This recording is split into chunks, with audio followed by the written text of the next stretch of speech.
Hello, everyone, and welcome to today's webinar, How to Leverage Laser Capture Microdissection Technology for Advanced Oncology Research. I am Marie Stone of LabRoots, and I'll be your moderator for today's event. Today's educational web seminar is presented by LabRoots and brought to you by Thermo Fisher Scientific. To learn more, visit thermofisher.com. We encourage you to participate today by submitting any questions you may have during the presentation. To do so, simply type them into the Ask a Question box and click Send. We'll answer as many questions as we have time for at the end of the presentation. You may also submit any technical issues here as well if you have trouble seeing or hearing the presentation. I'd like to now welcome our speaker, Dr. Katherine Walter, PhD, Field Applications Scientist, Thermo Fisher Scientific. Dr. Walter, you may now begin your presentation. Great. Well, thank you everyone for being here today, as I'm very excited to get to present to you an exciting technology known as laser capture microdissection, or LCM, on our latest Arcturus instrument, and showcase how utilizing LCM in oncology research can help advance our understanding of the complexities involved in cancer development and progression. As far as my background goes, I am from the Midwest, based in Kansas City, Missouri, which is where I got my undergraduate degree. After that, I decided to head south to Charleston, South Carolina to get my master's in biomedical science, where I did a lot of hands-on transcription protein analysis in hormone receptor positive breast cancer.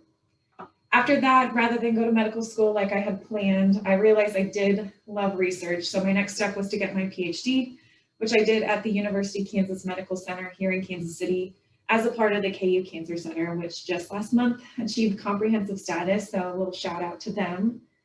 My dissertation project investigated how the progesterone receptor influences gene expression of immune modulators in breast cancer. So again, a lot of genetic analysis in the form of ChIP-seq, RNA-seq, and qPCR.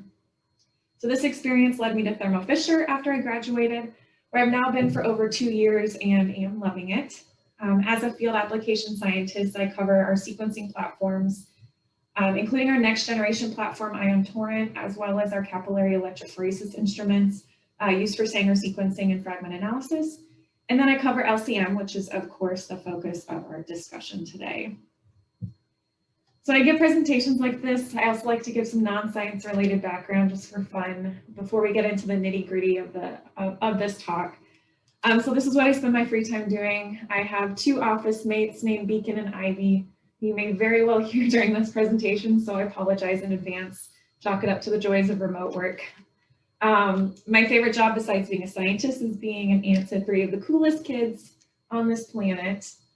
I am a born and raised diehard Chiefs fan. This picture with my mom is from the AFC Championship game where the Chiefs won and booked passage to the first Super Bowl of my lifetime. And then here's my husband and I freezing our tails off at the parade after we won the Super Bowl. All right, let's get into the meat of the presentation. So here are the general topics that I'll be discussing today. First, I plan to give a thorough introduction to LCM for anyone who is unfamiliar with the basics of the technology and how using our dual laser system in the Arcturus Select is preferable over single laser systems. I'll also touch on workflow and consumable options, just so you're able to visualize how LCM could fit into your existing workflow. Then I'll move into discussing why using LCM is advantageous in oncology research in particular, and how it can be used to address tumor heterogeneity and the complexities of the tumor microenvironment. And then I'll finish up with some real research that has been published utilizing our technology in oncology research. So first, let's discuss LCM, beginning with a short history lesson. LCM as a technology has been around for about 25 years and was the result of a collaboration between bioengineers and cancer pathologists located at the NIH. It was first published in 1996 in Science, where Lance Liotta's group sought to address a known issue in the then blossoming genetic analysis field. And that was that despite advances in genomic research, they require pure populations to make that data meaningful. And up until that point, microdissection involved a very manual process that was time-consuming, unprecise, and very specialized in that it required a high degree of manual dexterity.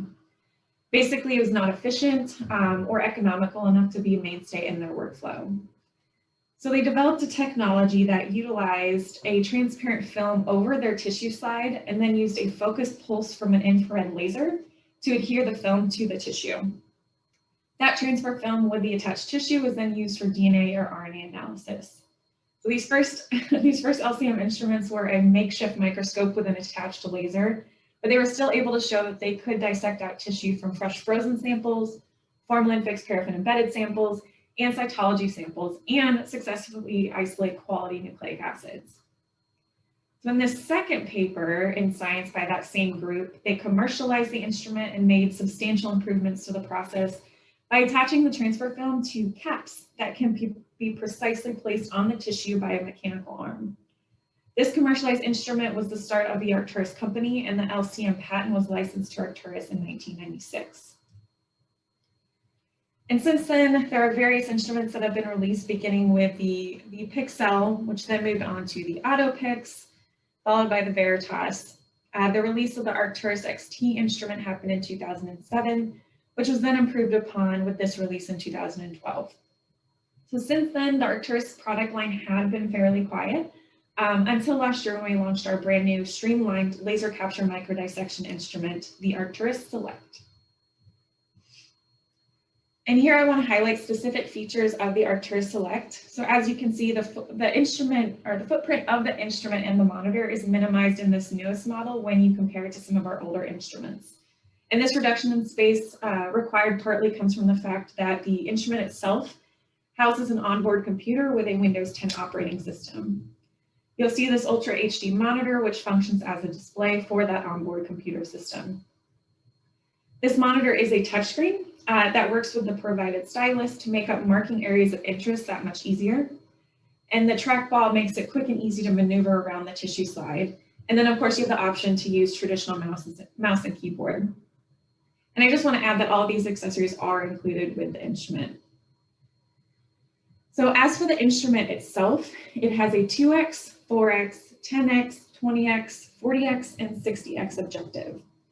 The objectives, as well as the stage position and cap robot arm, are all automated through the Arcturus software. So the only manual step of the process is loading the stage with your slides and caps at the very beginning. Everything else is going to be controlled through that software. In addition, the instrument has an integrated camera system that allows for documentation of the LCM process by being able to take pictures or videos at any point while microdissecting. As for imaging, it contains an LED bright field as well as an optional fluorescence that contains red, green, and blue channels. And of course, we are talking about a laser capture system, and as such, the Select, like our previous systems, has that dual laser technology, which I will elaborate on in the next few slides. So how exactly does LCM work? So I already told you about the original technology that utilized a transfer film and an infrared laser to stick the tissue of interest to that film. So since then, we have of course improved upon this technology and have added another laser. So that second laser is a high-powered ultraviolet or UV laser that can precisely cut around tissue of interest to ensure complete removal of the sample to be analyzed. So having both lasers at your disposal on a single instrument allows for flexibility in the types of tissues that can be successfully captured on the Arcturus Select. So now let's take a closer look at each individual laser and how they function, and then we'll bring both of them together and show you how they work in conjunction with each other. So the first laser we'll take a closer look at is the infrared or IR laser. So this particular laser is about as powerful as a laser pointer. So it really is gentle enough to isolate single cells without damaging tissue or compromising nucleic acid integrity. And the key to successful IR capture is the thermoplastic polymer that coats the bottom of the cap, which is shown here as this green line. So this is analogous to that transfer film that the original inventors of LCM used to capture their tissue. So the way this works is that the IR laser fires from above.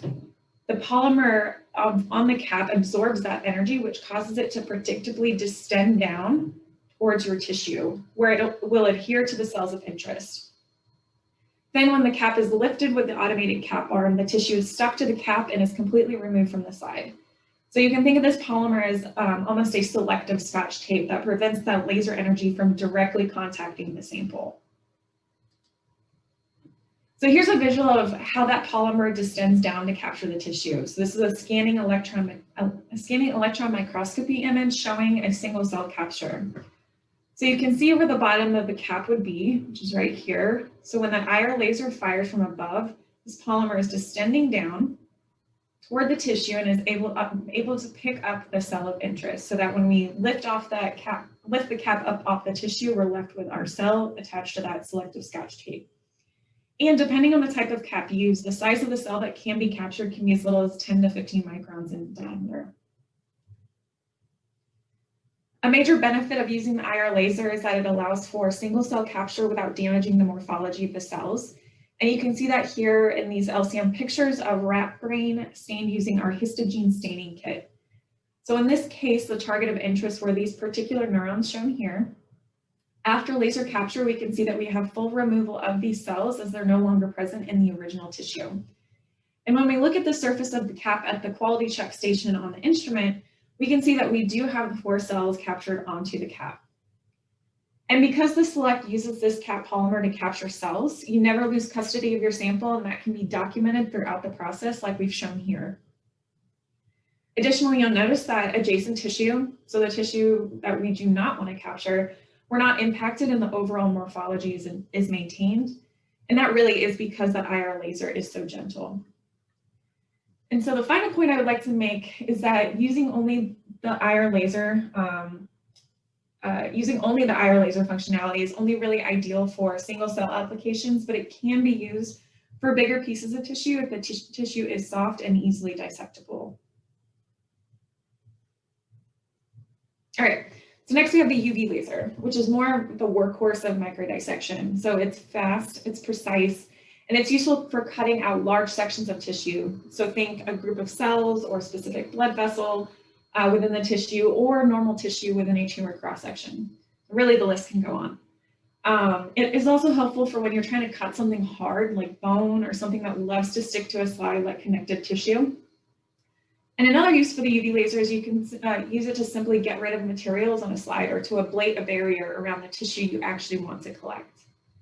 So one caveat to using the UV laser is that it requires the use of a specific slide type that is coated with a polyethylene naphthalate membrane or pen membrane to facilitate this cutting process.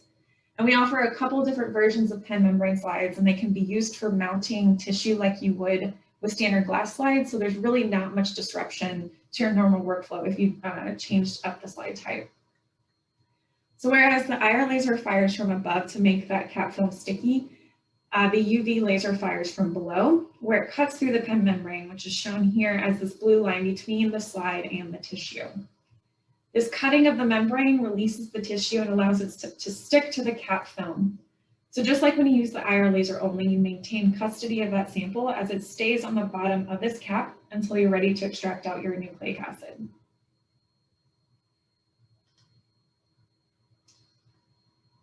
So I've explained thus far how each laser works individually, but when performing a laser capture experiment, you're most likely going to utilize both lasers. And this short video here will help explain how you go about doing that. So the first thing that will happen is the automated cap arm will place a fresh capture cap on the location that you specified in the Arcturus software. Then taking a closer look at the tissue, we can mark up areas that we wish to capture. So in this first section of tissue, we can use the mouse or stylus to mark up the perimeter of our area of interest. And the software automatically sets a UV cut line where the laser will cut around our tissue. The software will also automatically add in IR spots, which when used in conjunction with the UV laser act more as tact points so that we can ensure that the piece of tissue comes off in one piece and maintains its morphology. So in this next piece of tissue that is marked, it is just showing that you can switch up the order in which the lasers fire. So in the first case, the IR fired first to create that contact with the cap, and then the UV laser released the tissue by cutting through the membrane. So here the UV laser will fire first, and then IR spots are added manually after. And then of course, you can use the IR laser alone to capture single cells. So after we have dissected everything we want, the automated cap arm lifts the cap off the tissue, and you can see that the morphology is maintained, and you have custody of your sample throughout the whole process.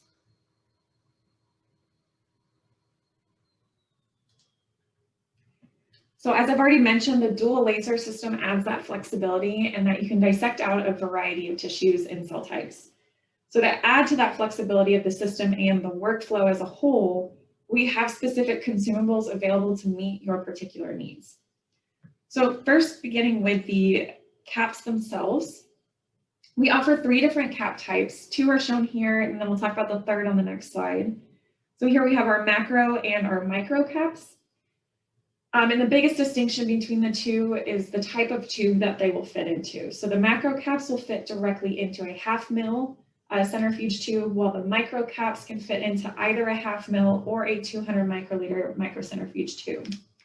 And the size of the tube is important because it dictates what volume of extraction buffer is needed to extract your cells from the cap after microdissection, which I'll discuss here in a few slides. So as for the slides themselves, we have 3 different options as well. So first is the standard glass slide, which I've highlighted here that they must be uncharged. Any sort of charge will cause tissue to stick to the slide and not come off onto the cap. Remember that if you want to use the UV laser, you need a pen membrane slide, and we have 2 options for those. So this is a standard glass slide with the pen membrane, and then we have a metal framed pen membrane slide that is utilized for more specialized applications. So speaking of specialized applications, our third cap type enables isolation of delicate or rare cell types. These caps are called high sensitivity or HS caps and are differentiated from macro and micro caps by the fact that they have these standoff rails on the bottom of the cap. So this holds the cap 12 microns above your capture area. So why does this help when dissecting delicate tissues? Well, first, the rails ensure that there's actually no direct contact between the cap and the tissue. So if you have delicate tissue, this helps ensure that nothing is accidentally sticking to the bottom of that cap. Additionally, because this cap is held further above the tissue, when the IR laser fires from above and causes distension of that film, the point at which the film meets the tissue is a much smaller, which allows for the dissection of cells as small as 10 to 15 microns in diameter. And after you've dissected your cells and captured them onto the bottom of that HS cap, rather than put them into a centrifuge tube, like you do with the other types of caps, these come with something called an extraction device, shown here, which allows you to pipette minimal extraction buffer directly onto the cells, which ensures that you don't end up over diluting your samples when dealing with rare cell types.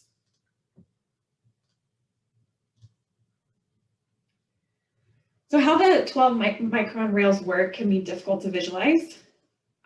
So I wanted to include this short video that shows how capturing with an HS cap works. So the cap is placed just like any other cap using the automated cap arm. But when the cap is placed, you can see how those standoff rails keep the capture area from coming in contact with the cap itself. So here it's showing how you can use the IR laser alone to capture a group of cells. So this IR laser fires from above, causes that distension of the cap polymer towards the tissue. Like I said on the previous slide, since it is 12 microns above, the point at which the film contacts the tissue is smaller than if using our other types of caps, which allow for the capture of smaller cell types. And then after capture, you have your tissue on the cap, and the extraction device that comes with the HS cap seals around where the tissue is collected. And then you pipette directly into the device with only 10 microliters of extraction buffer needed, which again helps keep you from over diluting your samples when performing nucleic acid extraction and downstream analysis.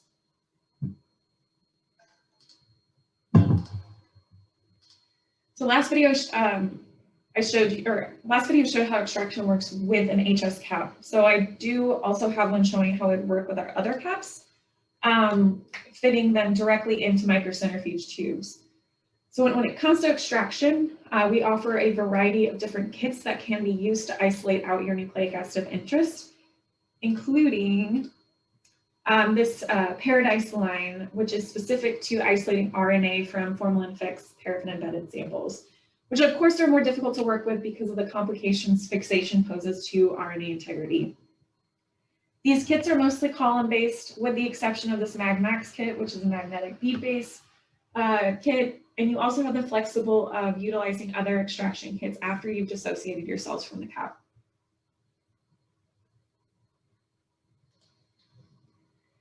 So once you've completed extraction, the rest of the workflow is up to you and is essentially uncoupled from the LCM instrument at this point. So many applications that we see customers using LCM for are anything related to genetic analysis. So think next-gen sequencing, Sanger sequencing, microarrays, qPCR, and it's not restricted to the instruments shown here. These are just examples offered by Thermo Fisher. The only consideration you need to worry about at this point is ensuring that for whatever application you are using LCM for, that you have enough starting material to input into these various workflows. All right, hopefully so far we've gained a good baseline understanding of the technology itself. So now let's discuss how LCM fits into oncology research. Initially, you may be wondering why it's necessary to go through these extra steps before performing genetic analysis on tumor samples. But the reality of the situation is that looking at pure populations is far more informative than when looking at mixed populations, like you would get from traditional methods like doing a whole tissue scrape of a histology slide or whole cell lysate. And the complexities of oncology research make this particular field of study one of the biggest users of LCM. When we're able to study these pure populations, we are able to uncover those hidden molecular signals from specific cell types within the disease state we are investigating. And when looking at oncology research in particular, LCM can help address the complexities of the tumor microenvironment as well as tumor heterogeneity. So the tumor microenvironment is not represented by the cancer cells alone, but by the various other cells involved in either supporting or combating the tumor's progression. So these cells include various types of infiltrating immune cells, blood vessels used to support the growing tumor, extracellular matrix, and of course, the transformed cancer cells themselves. The cells comprising the tumor stroma communicate with the tumor and vice versa, leading to specific gene expression, cytokine signaling, and immunoediting. So when we think about this in the context of traditional methods of genetic analysis, we generally would homogenize a whole tumor section before moving into nucleic acid or protein isolation. And the consequence of this is that less abundant cell types in the tumor microenvironment, despite potentially being major players in tumor progression, are muted in your final results. So not only do we have to consider the differing cell types between the tumor and the stroma, we have to consider that the tumor cells themselves are not all genetically identical. So in this figure adapted from this 2021 paper in Cancers, it illustrates how mutations accumulate in this clonal evolution process. So as time passes and as a tumor grows, factors stemming from the microenvironment or from even treatment itself can induce evolution and select for certain mutations that promote tumor progression. So through this process, we end up with a tumor containing various types of cancer cells with distinct genetic mutations that could potentially alter how a tumor will respond to therapeutic interventions. So much like I discussed on the previous slide, when we employ traditional methods of studying a tumor, we are looking at the tumor as a whole and not at the individual cell types making up that tumor. So again, we'll end up muting the gene signatures of less abundant cancer cells, as the more abundant mutations will drown those out in your final results. So let's take a look at a specific example that illustrates this concept. So this is an example of a study that was performed using the Arcturus XT for microdissection. So here you see a cross-section of a formalin-fixed paraffin-embedded tumor sample, lung tumor sample, pardon me, where a pathologist identified different regions of the tumor that showed markedly different cell morphologies. They're labeled here as regions 1, 2, and 3, where regions 1 and 2 are adenocarcinomas and region 3 is a carcinoid. After they performed microdissection of these specific regions, they extracted DNA out using our PicoPure extraction kit, which is one of those column-based kits I spoke about earlier.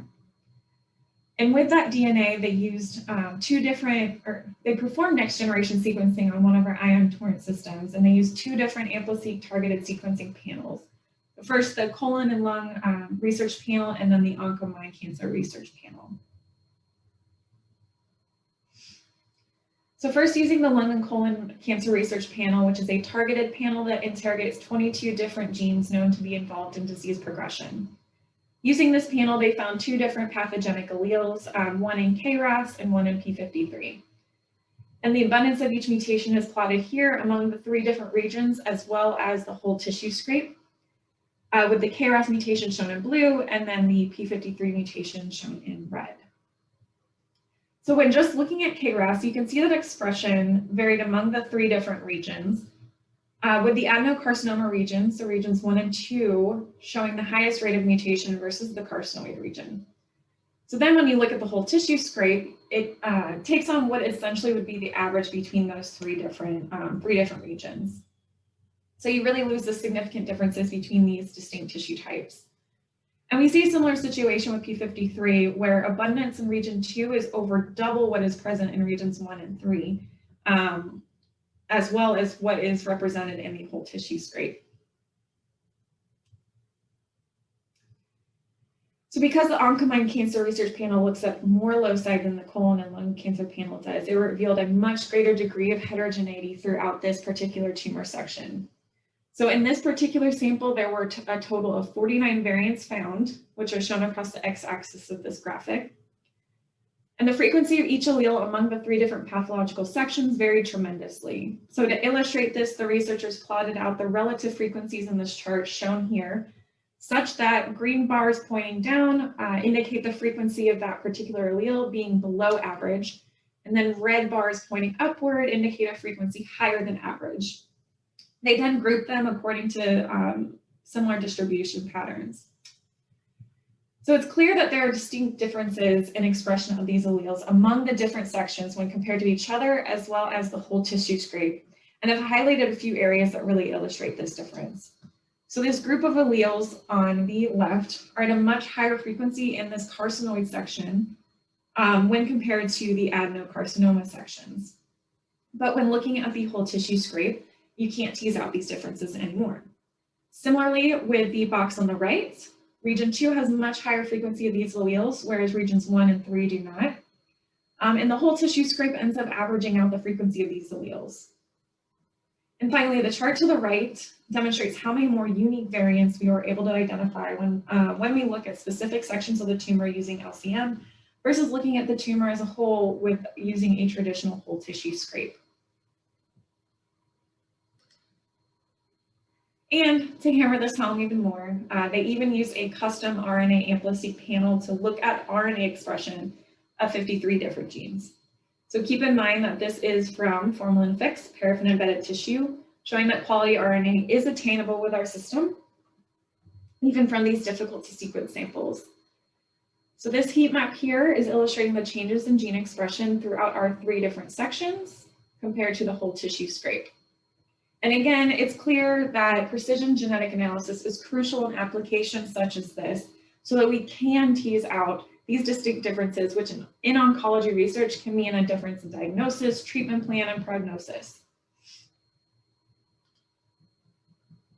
So that previous study focused on sections of the tumor based on pathology, but what about honing down even further and getting to a single cell level? This study here was sort of a proof of concept study to show that single cells isolated using an Arcturus instrument can be successfully sequenced. And this was done on one of our next generation sequencing platforms, but would theoretically apply to other sequencing or genetic analysis applications as well. So in this particular study, the researchers employed one of our specialized slide types, this frame membrane slide. So this type of slide does not have any glass portion, so this metal frame encapsulates the pen membrane only.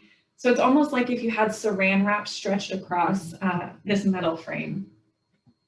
Because of the type of slide, this type of slide can be used on cultured cells, just shown here in the second panel. So basically, the frame creates a chamber where cells can grow on. So you'd have this slide placed in a tissue culture dish, and then the cells would grow on top of the membrane. And when ready to microdissect, a cover slip is used to close off, the chamber, and it's placed on the instrument upside down. So when we bring the cap on, it's sitting directly on the pen membrane with the cells adhered to it. So the IR laser will fire from above. The cap and polymer again will distend down toward that pen membrane and attaches to where the cells of interest lie. After this attachment occurs, the UV laser fires from below and cuts out that section of membrane so that it will release when the cap is moved off the slide, which you can see here. The cells used in the study were A549 lung adenocarcinoma cells, and they compared the single cell capture using the Arcturus instrument that was then subjected to whole genome amplification to a pool of A549 cells. They sequenced using an ion torrent next generation sequencing system and our targeted AmpliSeq cancer hotspot panel.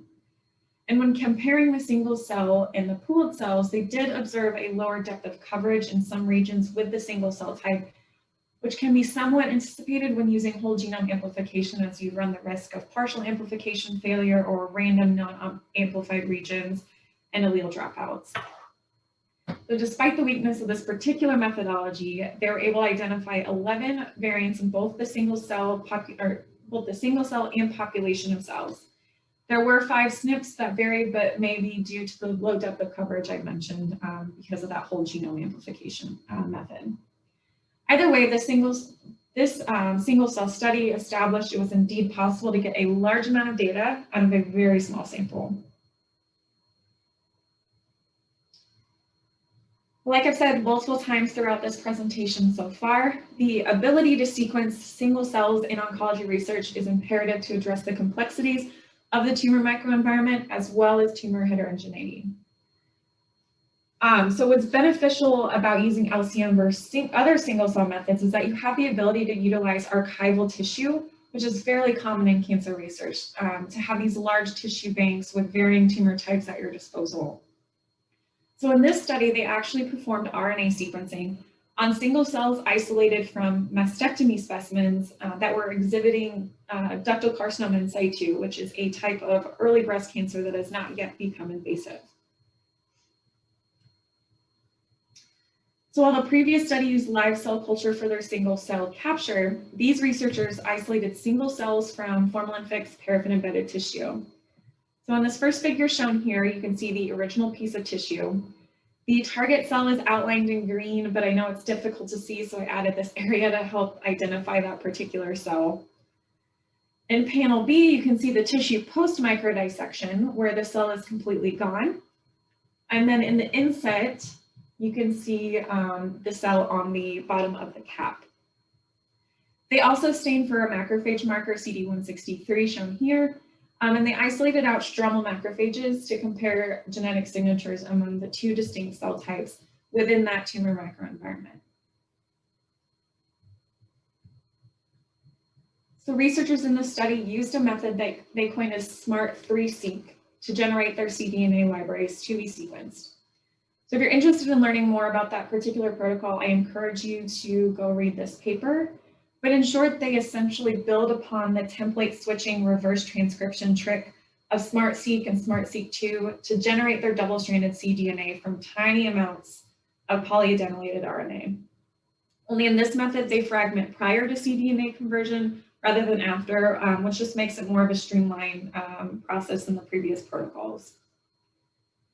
So now on to some of their results. So in figure 4C, they're showing gene expression of known macrophage or DCIS markers in different types of isolated tissue.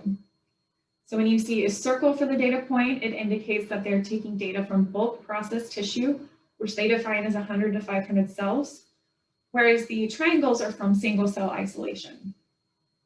The color indicates which type of tissue is isolated, whether it was whether it's from the DCIS cancer cells or the adjacent macrophages. The circled DCIS samples are ones lacking ERB2 amplification, which the researchers mentioned are most likely intraductal macrophages. So what they found was that the single cell samples from the same tissue type matched the gene expression from the bulk samples. So when looking at the macrophage markers, you can see that the macrophage samples clustered together, along with those cells that were most likely those introductal macrophages. And you see a similar phenotype when looking at commonly expressed DCIS markers. Then they moved on to see if they can use single cell data to identify distinct populations of cells. So they performed a t-SNE analysis and found that the 5 ductal cells whose gene expression resembled those of macrophages did indeed cluster with the stromal macrophage cells and the bulk macrophage samples. So this figure is from that same paper, and it's a great depiction of what I've been hammering home thus far, and that utilizing traditional isolation techniques for downstream genetic analysis can leave out significant pieces of the puzzle. So here they show a common way for performing RNA-seq on tumor tissue that involves the bulk homogenization process before moving into the RNA sequencing workflow. So not only do you miss low abundant gene signatures when performing the experiment this way, but you also miss out on being able to see the relative location or spatial morphology of specific cell types that you get when using LCM. So in the method that the researchers of this paper used, they could microdissect out specific cell populations within the tumor microenvironment, which can inform as to why certain gene signatures are present in a particular cell. I have one more paper I want to quickly touch on. As the first two I discussed really focused on doing single cell isolation and sequencing, but what about comparing regions of a tumor in order to address changes in gene expression within the tumor microenvironment? So remember that the tumor microenvironment contains the cancerous cells themselves, as well as the stroma, which is made up of a variety of cell types such as immune cells, endothelial cells, extracellular matrix, among others. So in this paper, researchers sought to determine how particular gene signatures of cells within the tumor microenvironment correlate with cell signaling pathways in order to get a clearer snapshot of the molecular differences in the tumor microenvironment between a rare form of breast cancer known as invasive lobular carcinoma, or ILC. Anatomically, ILC is a type of, again, a rare form of breast cancer that develops within the milk-producing lobules of the breast. A more common type of breast cancer is invasive ductal carcinoma, which develops in the ducts of the breast, which they do in this paper compare the molecular signatures between these two subtypes. So here just shows a schematic of their papers. What they did was take 23 fresh frozen invasive lobular carcinoma samples, then used laser capture microdissection with one of our Arcturus instruments to separate the stromal populations from the tumor epithelium. They were primarily focused on cancer-associated fibroblasts, so these cells were the targets of their stromal microdissection. They then isolated RNA from each population of cells and performed microarray analysis to look at gene expression patterns across the samples. I did want to highlight one of their supplementary figures as they utilized the camera on the Arcturus instrument to document the laser capture process, which is a great feature for when you're looking to publish your data generated from this method. So here you see a couple different samples. On the left is a sample that they are isolating out the tumor epithelium. So you can see the original sample on top. The middle picture shows the sample after dissection. And then the bottom shows what was captured onto the capture cap. Similarly, on the right, you see a sample that they isolated tumor stroma from. And again, you can see all 3 stages documented using that onboard instrument camera. Now to look at a little bit of the data that they generated using this process, if you want to see all of their data, I highly recommend going to read this full paper as well. So now they have their 2 distinct populations that they've dissected out and separated, the tumor epithelium and the tumor stroma. Like I said, they performed an RNA microarray to look at the differential gene expression among the populations, which is depicted in this heat map here. They found over 1,000 genes that were significantly highly expressed in the stromal population and 837 genes in the tumor epithelium. And when they looked at specific molecular pathways that these genes were involved in, they found that for the stromal compartment, They saw an upregulation of genes involved in ECM remodeling and cell surface interactions, while the tumor epithelium showed upregulation of genes involved in cell cycle progression, DNA replication, epigenetic modifications. So before I wrap up, I did want to touch on a really neat specialized application that we support on the Arcturus instrument that is relevant to oncology, and that is live cell microdissection using our microdissection growth chambers. So I know the first paper I discussed today did a live cell dissection, but they used a frame membrane slide as the growth chamber. So another option that we have is using this Petri dish system that has two parts. So the first is this growth chamber where the bottom is entirely made up of pen membrane. So that same pen membrane that's used on those slides. The second piece is the microdissection Petri dish. This bottom is solid, but it's coated with silicone. And the way the system works is you place your growth chamber in a standard tissue culture plate and you grow your cells like normal. When you've either reached confluency or whatever endpoint you're looking for, you remove that growth chamber and place it into the sterile microdissection Petri dish. So those two together are placed onto the instrument with a specific Petri dish stage insert, which is included with the instrument. And to dissect with this system, you utilize the UV laser. So you cut around your cells of interest, which releases those cells from the growth chamber and sticks them to the silicone-coated bottom of the Petri dish.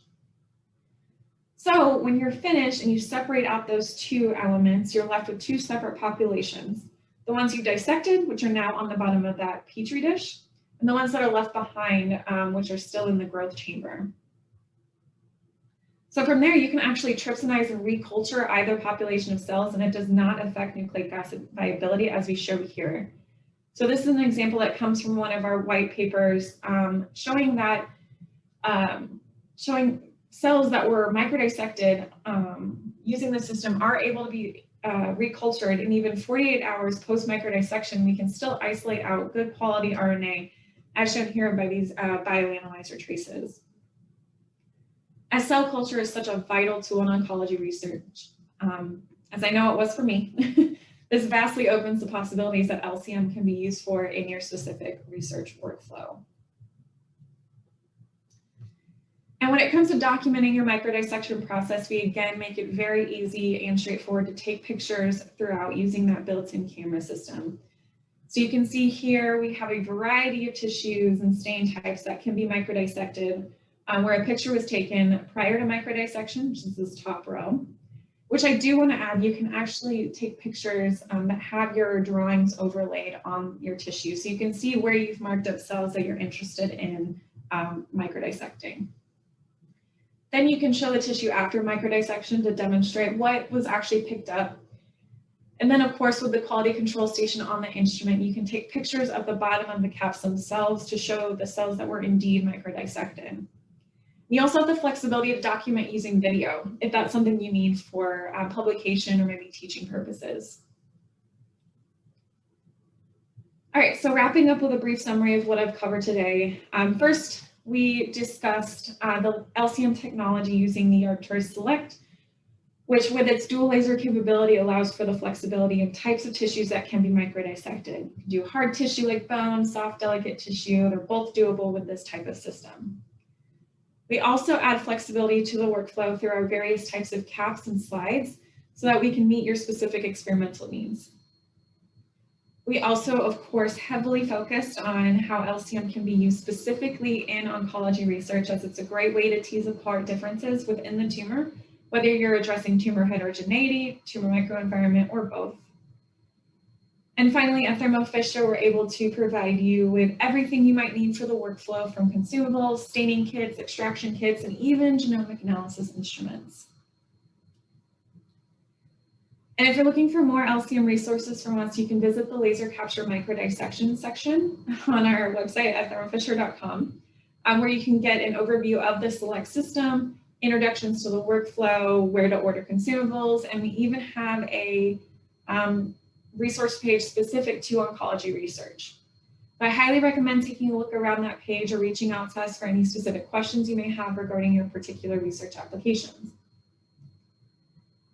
Well, thank you so much for joining me today and listening to me speak on this topic. And I hope you found it useful and that some of you are considering utilizing this really neat technology to further your oncology research.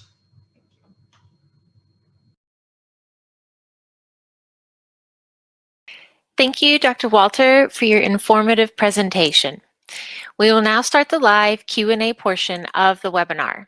If you have a question you'd like to ask, please do so now. Just click on the Ask a Question box located on the far left of your screen. We'll answer as many of your questions as we have time for. Let's get started. Our first question is, can high sensitivity caps be used for dissecting larger areas, macro dissection, and would it need pen-coded slides if a lab does not want to change the workflow too much?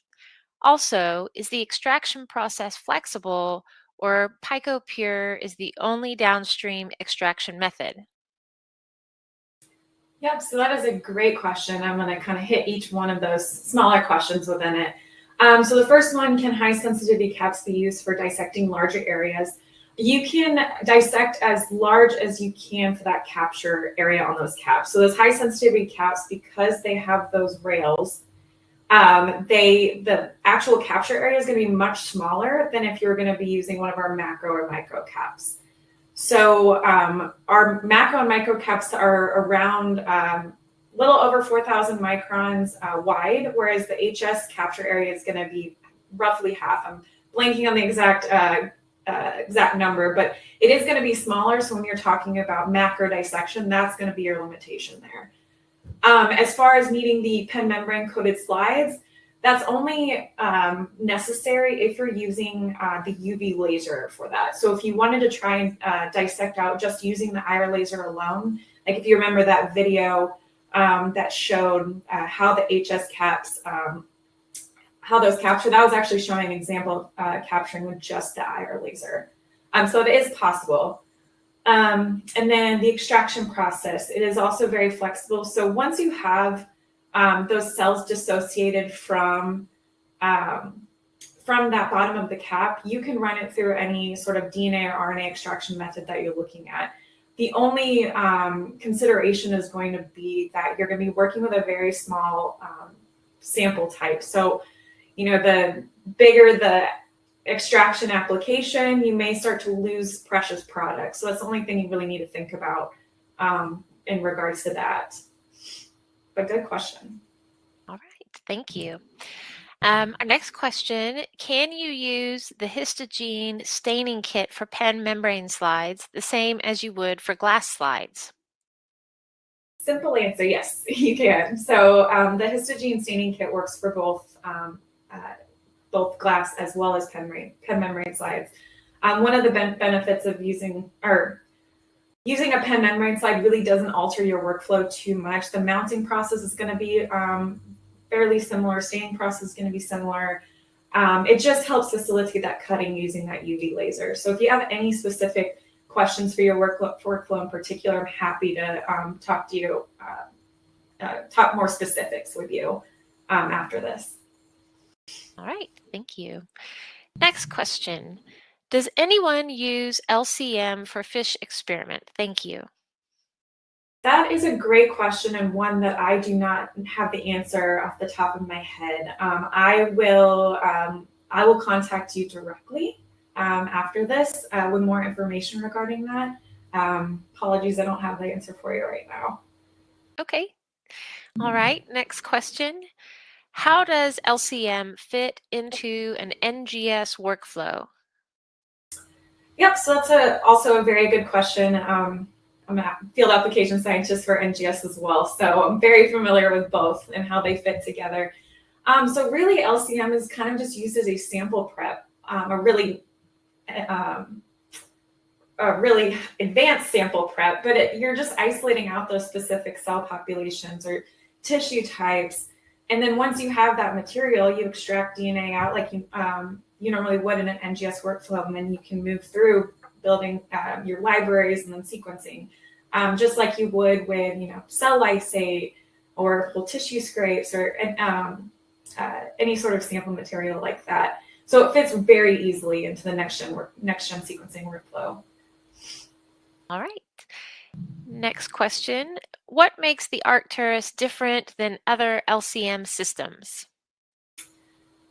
So what differentiates the Arcturus systems really is the dual laser system. So other laser capture instruments on the market right now will either offer the UV laser or the IR laser, but not both on the same instrument.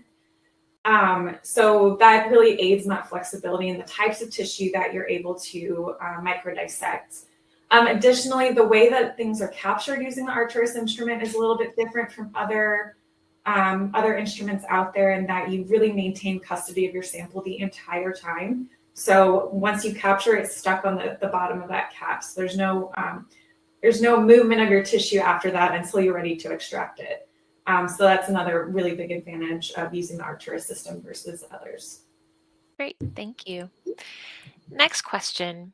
Do you know if there is validated for clinical workflow for LCM? Also, can we access the great videos you showed? We are trying to optimize our sample prep and minimize tissue loss for clinical NGS workflow.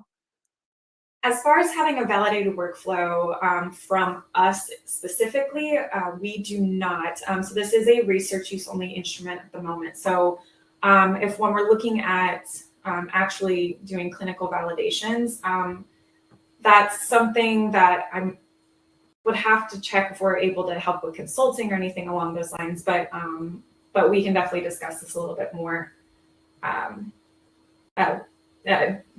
directly after this. All right, thank you. Next question. Does combining a UV laser with an IR laser increase damage to the RNA and DNA? So that's also a very good question, and a super important one when you're talking about nucleic acid integrity. So the way that the IR laser works, or the UV laser works, pardon me. So it is going to, in that it's about a 2-micron line, that it's going to actually, it essentially destroys the tissue there. So you want to cut around tissue that you care about. So it's like that barrier that you cut is essentially going to release it from that pen membrane, so it allows it to stick to the cap itself. So you're not going to try and get DNA or RNA from tissue that was in contact with that laser. The IR laser, however, which is going to create those tack points of that piece of tissue, that is not going to damage your nucleic acid integrity on that particular part of your tissue. All right, thank you. Next question. What are the different applications people are using the Arcturus for? So that is a great question. So for LCM, we really see a wide array of different applications that it's used for. Obviously, oncology is a huge application because of all the reasons that I expressed in this presentation. But in addition to oncology, one of the biggest fields that we see using our technology is neuroscience. It's a great candidate for LCM because a lot of the same reasons as oncology. So that need for isolating out pure populations when you're looking at, say, endothelial heterogeneity within that nervous system. Other applications we see are forensics and human identification, as well as plant biology, actually. So really any research application where you need to separate pure populations would be a really great candidate for using LCM. All right, great, thank you. Next question. Does the Arcturus Select need the laser spot optimized? Yes, and I know it can be a little tedious at the beginning of your capture session, but really it's just to ensure that the laser's firing in the right spot, that it's optimized for your type of tissue, the type of cap you're using, just kind of making sure that before you go to actually capture your tissue, that you're going to fire in the spot that you want it to be. Because you don't want to risk wasting precious tissue, especially if you're looking at archival slides and things like that, where you don't have the luxury of a bunch of extra tissue to practice on. So that is, I know it's tedious, but you get the hang of it pretty fast. All right. Next question. What sort of customers would benefit the most from LCM? So, I mean, that's a very broad question. So really, like I said, anybody who's looking to isolate out those pure populations. So if you're talking cell culture, you can use it for cell culture to be able to separate out different, clones when you're looking at cell lines. You can use it for isolating out sections of tissue or individual cells. So anybody who also has at their disposal, those tissue banks where you've got all of these slides from, decades old slides, you have the ability to go back to that tissue and investigate it. So it really, spans the gamut of, research in general, how you can use this technology. All right, great, thank you.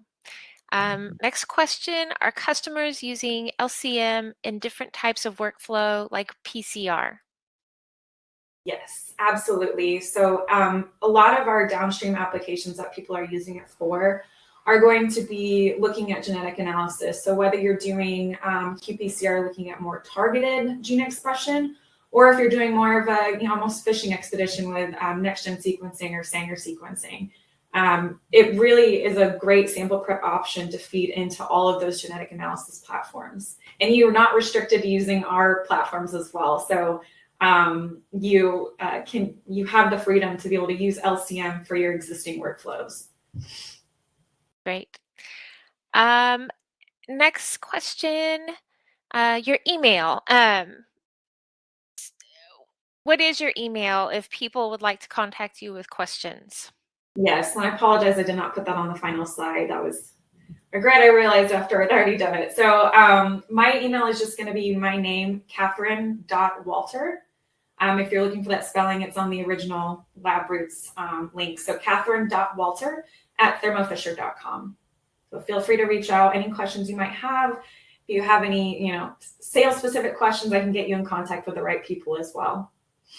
Great. Well, thank you, Dr. Walter. Do you have any final comments for our audience? No, just thank you so much for your attention, and I really appreciate you spending this hour with me. I'm looking forward to talking to some of you and see how you're looking to implement it in your research. Thank you again, Dr. Walter, for your time today. We would also like to thank LabRoots and our sponsor, Thermo Fisher Scientific, for underwriting today's educational webcast. Before we go, I'd like to thank the audience for joining us today and for their interesting questions. Questions we did not have time for today, and those submitted during the on-demand period will be addressed by the speaker via the contact information you provided at the time of registration. This webcast can be viewed on demand. LabRoots will alert you via email when it's available for replay. We encourage you to share that email with your colleagues who may have missed today's live event. Until next time, goodbye.